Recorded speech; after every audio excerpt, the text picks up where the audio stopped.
Assalamualaikum warahmatullahi wabarakatuh. Alhamdulillahi rabbil alamin.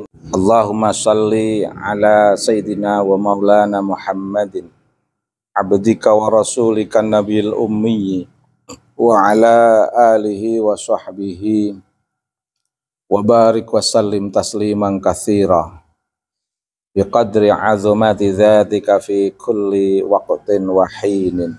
Hassantukum bil hayyil qayyumil ladzi la yamutu abada wa dafa'tu ankum su'a bi alfi la haula wa la quwwata illa billahil aliyyil azim.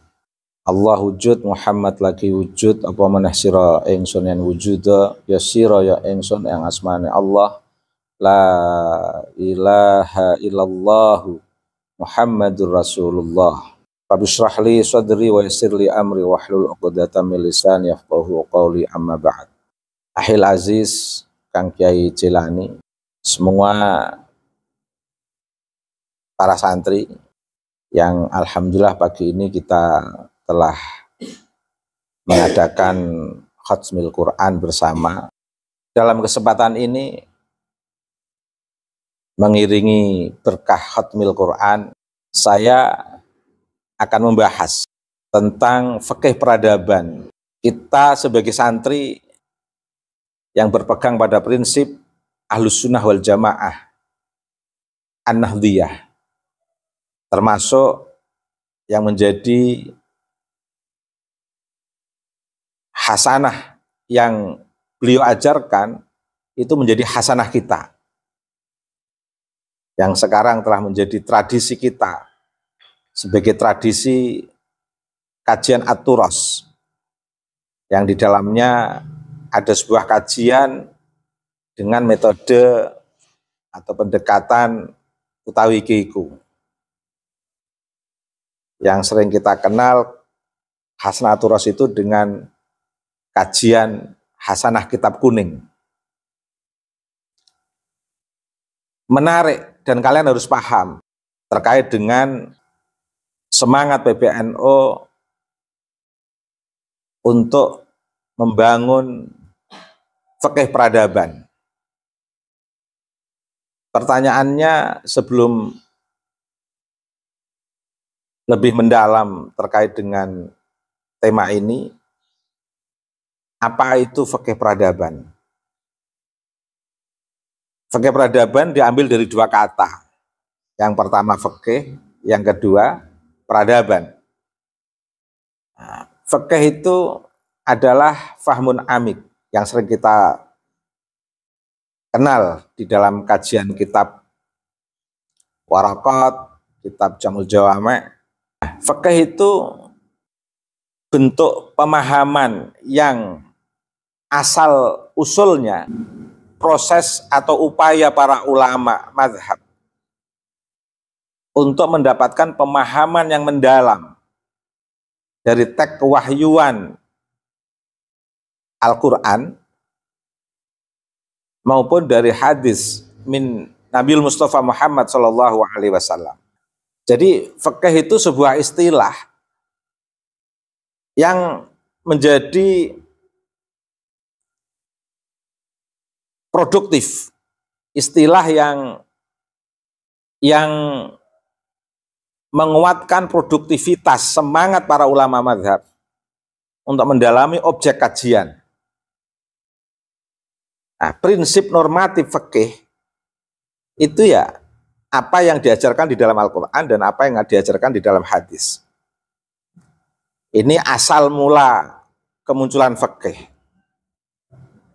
Namun setelah para ulama mazhab, Imam Syafi'i, bermula dari Imam Hanafi, Imam Maliki, Imam Syafi'i, dan Imam Hambali, setelah kesemuanya itu mendapatkan istimbatul hukmi, pemahaman yang mendalam dari sebuah upaya mendapatkan sebuah keputusan-keputusan hukum melalui sebuah riset, melalui sebuah penggalian untuk mendapatkan sebuah keputusan hukum.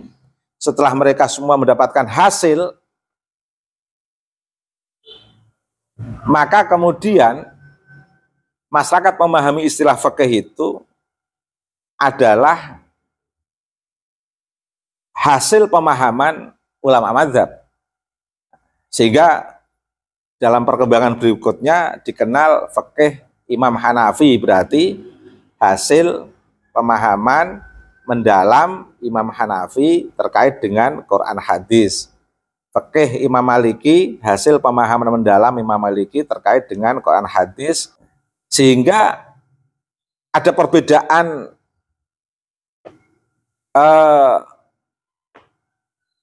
pemahaman terhadap istilah fikih di awal sejarah kemunculannya dengan istilah fikih sesudah perkembangan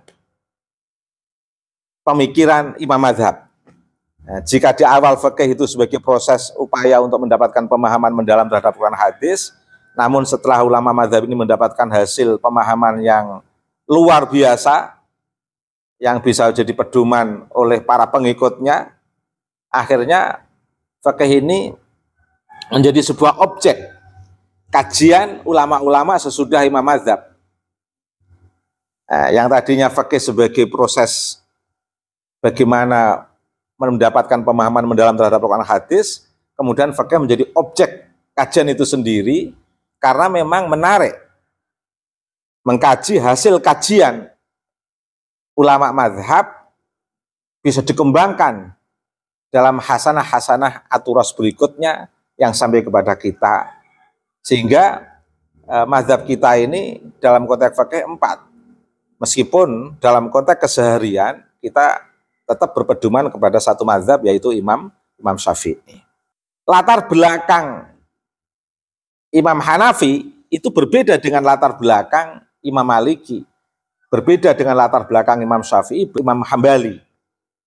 Perbedaan latar belakang, kondisi, proses dari kecil hingga besar, belajar dengan siapa, di mana, dengan di tengah lingkungan masyarakat apa, dihadapkan pada permasalahan apa, itu akan membuat perbedaan cara pandang ulama mazhab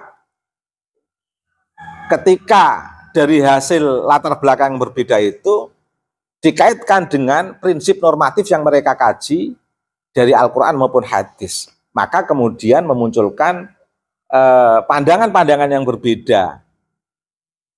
Sehingga sering kita kenal dengan istilah mazhab sesuai dengan kekhasan dan pengalaman latar belakang masing-masing nama yang kita sebut itu tadi, dan itu mempengaruhi oleh ulama-ulama berikutnya dan mempengaruhi pola pikir kita. Pola pikir kita ini karena kita santri yang bersanad, santri yang mengkaji ilmu sesuai dengan sanad para guru-guru dengan berbagai latar belakang yang berbeda-beda itu.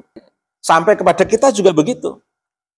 Kita punya kajian yang normatif dari Al-Quran hadis ditambah dengan hasil mazhab, masing-masing kita juga punya pengalaman yang berbeda-beda. Sehingga nanti kalau di antara kalian terjun di masyarakat, itu tentu masalahnya juga berbeda-beda. Cara merespon juga berbeda-beda. Inti jawaban yang diberikan pada masyarakat itu juga berbeda-beda.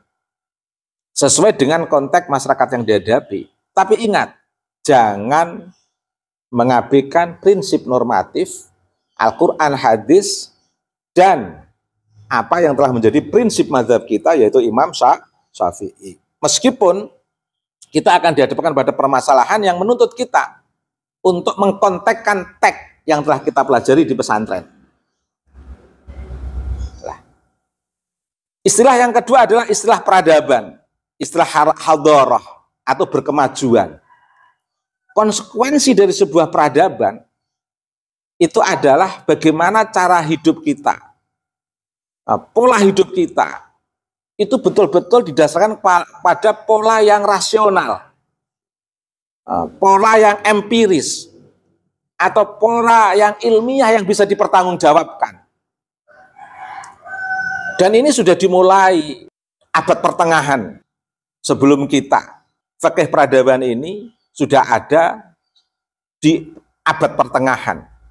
dengan hasanah karya-karya At-Turas yang luar biasa, itu adalah bagian daripada hasanah fikih peradaban yang pernah jaya dan berkembang. Fikih peradaban sampai kepada kita, tentunya logikanya itu harus lebih baik dari awal kemunculannya di abad pertengahan. Ini mengalami kemunduran yang luar biasa. Pertanyaannya bagaimana untuk mengembalikan, minimal mengembalikan abad pertengahan, mengembalikan fikih peradaban yang pernah jaya di abad pertengahan. Bagaimana untuk mengembalikan itu? Mau tidak mau, di abad pertengahan para ulama kita, ya, itu selain berpegang teguh pada prinsip normatif Al-Quran, hadis, dan pandangan-pandangan ulama, mereka mau mengintegrasikan, mendialogkan ilmu ulama ini dengan perkembangan ilmu-ilmu modern pada saat itu. Seorang ulama, yaitu Ibnu Khaldun, alim alamah, tapi juga bisa mendialogkan keilmuannya dari prinsip normatif itu dengan bidang sosiologi. Al-Khwarizmi, Al-Jabar, itu ulama-ulama abad pertengahan yang bisa mendialogkan hasanah ilmu-ilmu keislaman dengan ilmu-ilmu pengetahuan yang paling rasional, paling empiris di saat itu, dan bisa bertemu, dan itu lahir dari pikiran oleh seorang ulama. Ibnu Sina, beliau juga seorang ulama. Kemudian Imam Syafi'i dalam kajian normatifnya dari hasanah ulama sebelumnya bisa betul-betul kajian tentang air bersih, kajian tentang haid, dan banyak tema-tema yang itu betul-betul empiris tentang fenomena air bersih yang dirumuskan oleh Imam Syafi'i. Oh, itu bisa menjadi dasar bagaimana santri itu mengenal kebersihan. Imam Ghazali dari prinsip normatif ilmu ulama abad pertengahan yang beliau kaji dari ilmu-ilmu keislaman, beliau bisa mendialogkan dengan kealaman, sehingga Imam Ghazali bisa membuat karya yang terkait dengan kesemestaan dan kealaman tentang makhluk-makhluk, hubungannya dengan relasi sucinya dengan Allah, relasi suci kosmologi antara manusia makhluk Allah, betul-betul tergambar di situ. Nuansa arti pentingnya keberlangsungan ekologi dan keseimbangan kosmologi. Oh, ini luar biasa, ilmu-ilmu keislaman bisa didialogkan dengan ilmu pengetahuan yang paling rasional dan paling empiris saat itu. Nah, dan ini yang menjadi lokus adalah seorang ulama. Dan pewarisnya kalian, lokus atau pelaku yang bisa mendialogkan kembali, mengembalikan pembebasan pencerahan abad pertengahan melalui konsep fikih peradaban saat itu, yang bisa menghidupkan kembali ini adalah para santri. Karena para santri lah yang betul-betul serius mengkaji ilmu ulama dengan konsekuensi ilmu yang betul-betul didasarkan kepada prinsip kewahyuan dan kenabian tanpa meninggalkan ilmu pengetahuan. Lah, apa itu riwayah? Riwayat itu ya ilmu itu harus betul-betul memiliki sumber yang jelas. Oke. Sumber yang jelas, memiliki keterkaitan dengan ulama-ulama sebelumnya, yang masing-masing pandangan yang sampai kepada kita itu bisa dipertanggungjawabkan oleh pembawa riwayat itu. Dan itu tidak terputus. Nah, prinsip normatif itu harus riwayah. Prinsip normatif itu harus riwayah. Selain riwayah apa? Harus riset, diroyah. Ulama itu jangan bosan untuk melakukan penelitian. Mengapa? Biar bisa dipertanggungjawabkan Untuk melakukan istimbatul hukum, menarik sebuah hukum, itu betul-betul harus melalui diroyah, riset, penelitian. Ilmu ulama itu bukan berhenti pada khobar dan husnudzon. Berita itu penting, tapi jangan ditelan mentah. Karena namanya al-khobar itu imasituka wa imakidhba. Namanya berita itu ada kalanya dusta dan ada kalanya benar. Jangan semua berita langsung ditelan mentah-mentah. Tanpa verifikasi, tanpa dicek kebenarannya. Nah, termasuk riwayat keilmuan. Nah,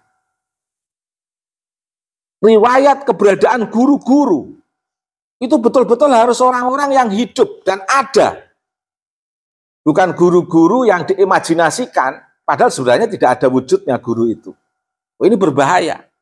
Harus masuk ruang sejarah. Guru-guru kita sampai kepada Imam Syafi'i. Imam Syafi'i ada sejarahnya, dikenal, masyhur, ada karyanya. Guru-guru kita dalam konteks tasawuf sampai ke Imam Ghazali. Imam Ghazali masyhur, ada sejarahnya, ada karyanya. Guru-guru kita dalam konteks ilmu kalam sampai kepada Abu Hasan al-Asy'ari, Abu Mansur al-Maturidi, masyhur, ada orangnya, ada karyanya. Kita mengenal Syekh Mutamakin, ada orangnya, ada karyanya, ada keturunannya. Tidak mengandaikan sebuah tokoh, tapi tidak ditemukan orangnya, tidak ditemukan karyanya, tapi dihadirkan dengan cara paksa, biar para santri itu, biar para murid itu meyakini dan menerima, padahal tidak ada sejarahnya. Nah itu namanya riwayah, harus jelas riwayatnya. Era sezamannya itu betul-betul dikenal, betul-betul ada bukti, tidak diimajinasikan dalam sebuah pengandaian konyol. Bahkan sampai menjadi sebuah keyakinan yang harus dipertahankan dengan mati-matian misalnya. Begitu ditanya tersinggung, begitu ditanya tentang sosok yang diandaikan itu, yang tanya dikualat-kualatkan. Oh ini persoalan, harus dipertanggungjawabkan guru-guru itu. Ada orangnya, ada karyanya. Dari sejarahnya tercatat misalnya. Nah ini riwayah namanya, bisa dipertanggungjawabkan. Diroyah ada perkembangan keilmuan yang bisa ditemukan. Karena ilmu ini terus berkembang. Ilmu ini terus berkembang. Tidak bisa dalam konteks keilmuan itu hanya mengacu pada ananiyah, keakuan, kesombongan. Ilmu itu tidak hanya basis kabar, katanya, repot. Ilmu itu harus ada riwayatnya. Bahkan riwayat yang menyampaikannya, riwayat keilmuannya, relasinya dengan keilmuan-keilmuan yang dalam garis Ahlus Sunnah wal Jamaah. Harus diroyah. Diroyah itu adalah melalui riset yang bisa dibuktikan secara rasional, secara empiris, secara koherensi, secara korespondensi. Ada keterkaitan dengan ilmu-ilmu sebelumnya, bisa disesuaikan antara teori yang dikaji dengan fakta itu sesuai, bisa dipahami dengan akal, bisa dirasakan dengan panca indera. Itu namanya diroyah. Boleh saja husnudzon. Husnudzon itu untuk pengantar awal mengenal orang yang tidak ada masalah, ya ada kita husnudzoni. Ada orang lewat nggak ada masalah, ya udah kita husnudzoni orang baik. Kita kenalan dengan orang di jalan nggak ada masalah, ya kita husnudzon dengan sesama umat manusia, wabil khusus dengan sesama umat Islam. Tapi kalau ada masalah, ya masa kita husnudzoni terus? Udah jelas-jelas orang itu mencuri, udah jelas-jelas orang itu penjahat, sudah jelas-jelas orang itu pembohong, sudah jelas orang itu penipu. Masa kita husnudzoni? Ya laporkan polisi. Husnudzon itu kalau belum ada masalah. Tapi kalau sudah ada masalah, tidak bisa husnudzon kita. Ya kita selesaikan secara ilmiah. untuk proses pengadilan, untuk mau proses mengklirkan masalah. Ada akhir-akhir ini banyak orang mengaku sebagai cucu Nabi. Kalau nggak ada masalah, nggak apa-apa, kita husnudzon. Tapi kalau ada orang mengaku cucu Nabi tapi membawa masalah, masa kita husnudzoni? Nggak bisa begitu. Kita nggak bisa cukup dengan khobar. Kita nggak bisa cukup dengan husnudzon kalau sudah ada masalah. Ulama-ulama kita dulu husnudzon dengan siapa saja. Ada orang mengaku cucu Nabi, ya husnudzon. Ada orang mengaku sebagai santri, ya husnudzon. Ada orang mencerminkan berpenampilan baik, husnudzon, karena nggak ada masalah. Tapi kalau ada masalah, ya harus diverifikasi. Ada orang mengaku dari keturunan orang baik, mengatasnamakan cucu, tapi mencaci-caci orang. Masalah enggak ini? Masalah. Kita husnudzon nih, agama jadi repot. Nanti jadi pedoman para santri. Oh, agama itu mencaci. Agama itu menyebut orang dengan nama-nama hewan. Oh, agama itu merendahkan. Kalau kita husnudzon ini repot. Ajaran agama kok tidak egaliter, merendahkan yang lain. Orang yang lain itu fitar kita asfal, seolah-olah berada di tempat yang rendah. Dia merasa di tempat yang tinggi dan itu diajarkan kepada orang. Oh, ini masalah. Repot kalau nggak kita clearkan. Nanti dianggap ini sebagai ajaran Islam. Oh, ini bukan ajaran Islam. Ajaran Islam itu menganggap seluruh manusia adalah merdeka, kita itu hamba di hadapan Allah, merdeka di antara umat manusia. Muhib sama saya, sama, setara orang namanya manusia. Persoalan menghormati itu kan persoalan etika. Tapi saya nggak boleh merendahkan murid, mentang-mentang murid saya nggak boleh. Sama, muhib juga nggak boleh merendahkan saya. Kita saling menghormati. Guru, murid itu setara dalam konteks kemanusiaan. Persoalan menghormati itu persoalan lain, tapi persoalan kesetaraan itu tidak ada perbedaan. Semuanya sama manusia, sama-sama merdeka. Salah kalau ada orang mengajarkan, oh kalau ada seorang kiai kok di situ ketemu Habib misalnya, sealim apapun seorang kiai itu jangan ingin setara dengan Habib, harus berada di bawahnya. Sealim apapun kiai, oh ini ajaran sesat ini. Ini masalah kalau dibiarkan repot. Sesuatu yang salah itu jangan dihusnudzoni. Sesuatu yang masalah itu harus dibenarkan. Oke. Berita itu jangan asal diterima. Kalau sudah dusta ya jangan diterima. Sesuatu yang sudah salah ya jangan dihusnudzoni. Nah ini ilmu. Karena apa? Untuk menjaga institusi keilmuan itu penting. Oke. Menjaga institusi keilmuan itu sangat penting. Oke.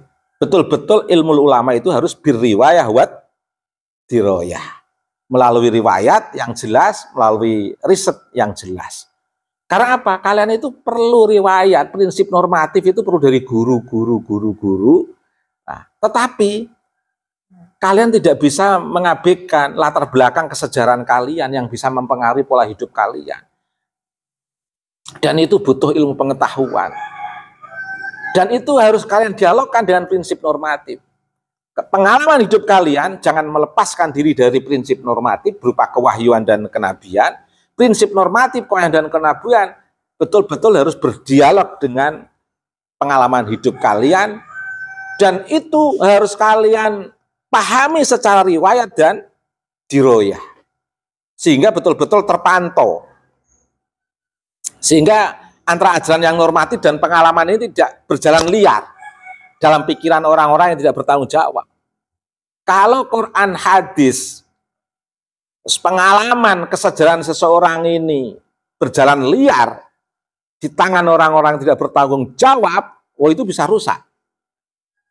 Makanya prinsip keutamaan dari Al-Quran hadis ini harus kita peroleh dari ulama-ulama yang memiliki riwayat yang jelas, baik keberadaan dan keilmuannya, dan memiliki komitmen untuk melakukan diroyah riset, sehingga terverifikasi, sehingga terkontrol kebenaran ini, tidak berjalan liar di tangan orang-orang yang tidak mau berpikir.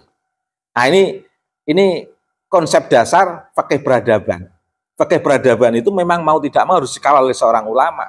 bukan dikawal oleh seorang yang selalu mengaku ananiyah, aku, selalu ingin disucikan, orang lain harus di bawah dia, orang alim, sealim apapun itu tidak boleh sama dengan dia, apalagi mengunggulinya. Ini unsur-unsur imamah, unsur-unsur syiah yang mengajarkan kepada imam itu maksum. Padahal prinsip kita namanya orang yang memiliki sifat maksum itu siapa? Para nabi. Ulama tidak maksum. Ulama bisa salah. Siapapun bisa salah, tidak maksum kecuali nabi. Tidak bisa orang memaksumkan diri, orang ingin selalu di atas, orang sealim apapun harus di bawah dia, dan banyak lagi ajaran-ajaran yang tidak bisa dipertanggungjawabkan secara riwayah maupun secara diroyah. Ilmu ulama itu ilmu yang didasarkan kepada apa? Riwayah dan diroyah. Ada seorang profesor, mengaku profesor asal ngomong. Ngomongnya nggak didasarkan kepada riwayah dan diroyah. Ngomongnya hanya berdasarkan ananiyah, keakuan. Merasa dari klan mulia, terlalu tinggi mengimajinasikan diri dan komunitasnya, sehingga yang lain seperti rendah di bawahnya. Ngomongnya berdasarkan ananiyah, keakuan. Ini kan nggak ada bedanya seorang profesor yang menjadi korban doktrinasi leluhur-leluhur sebelumnya. Dan namanya profesor itu juga paling tidak sebagai seorang akademisi juga punya basis riwayah dan diroyah. Apalagi profesor dalam bidang ilmu-ilmu keislaman. Asal ngomong jadi repot. Merendahkan orang-orang pasar, malah ditertawakan. Bisa jadi orang-orang pasar itu lebih pintar daripada profesor. Mengapa? Karena orang-orang pasar ini berpegang pada riwayah dan diroyah. Jadi kesimpulannya begini. Ilmu ulama, ilmu yang berdasarkan apa? Riwayah dan diroyah. Memang kita harus menerima kabar apapun. Dan kita harus husnuzan. Tapi tidak boleh berhenti pada kabar dan tidak boleh berhenti pada husnuzan. Kabar itu harus diteliti. Jangan-jangan kabarnya itu dusta. Husnuzan itu kalau belum ada, kalau sudah ada masalah, ya harus diselesaikan. Nah, ini ilmu ulama. Cara penyelesaiannya gimana? Ya berdasarkan riwayah dan diroyah. Jangan jadi seorang profesor misalnya merendahkan ulama yang melakukan penelitian serius. Seolah-olah itu penelitian yang ecek-ecek, sementara dia sendiri tidak bisa mempertanggungjawabkan keilmuannya. Hanya membangun framing, mengimajinasikan dirinya terlalu tinggi, menganggap orang rendah, mengimajinasikan seolah-olah dia ilmuwan besar, menganggap orang itu receh, orang pasaran, padahal sebenarnya orang itu berpegang pada riwayah dan diroyah. Jadi begitu ya, kalau ingin jadi ulama harus berdasarkan riwayah dan diroyah. Contoh sebuah riwayah diroyah yang dipertanggungjawabkan oleh Kiai Imad, itu didukung secara ilmiah oleh Profesor Manahem Ali dalam riset filologinya, oleh riset At-Turas yang dilakukan oleh Kiai Imad misalnya, itu sudah sesuai dengan riwayah dan diroyah. Harus kita hargai. Persoalan cocok atau tidak cocok, kita tidak bisa mengelak kalau itu memang berdasarkan riwayah dan diroyah. Kalau ingin menggugat, gugat dengan riwayah dan diroyah.